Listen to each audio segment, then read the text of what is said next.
সৎসঙ্গ গৃহীর কর্তব্য মনির প্রতি। আচ্ছা, আমি বকি কেন? মনি: আপনি যেমন বলেছেন, পাকা ঘিয়ে যদি কাঁচা লুচি পড়ে তবে আবার ছ্যাঁক করে কলকল করে। ভক্তদের চৈতন্য হবার জন্য আপনি কথা কন। ঠাকুর মাস্টারের সহিত হাজরা মহাশয়ের কথা কহিতেছেন। শ্রী রামকৃষ্ণ: সতের স্বভাব কি জানো? সে কাহাকেও কষ্ট দেয় না, ব্যতিব্যস্ত করে না।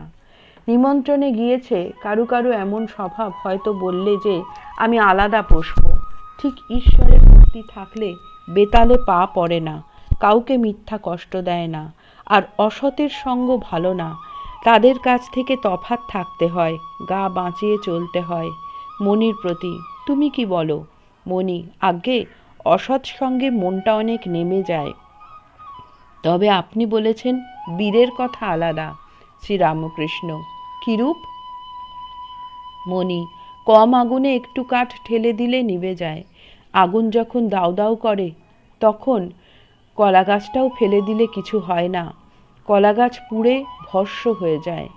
ঠাকুর মাস্টারের বন্ধু হরিবাবুর কথা জিজ্ঞাসা করিতেছেন।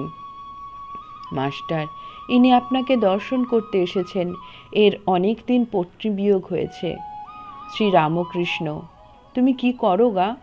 মাস্টার: একরকম কিছুই করেন না, তবে বাড়ির ভাই ভাগিনা, বাপ মা এদের খুব সেবা করেন। জয় ঠাকুর।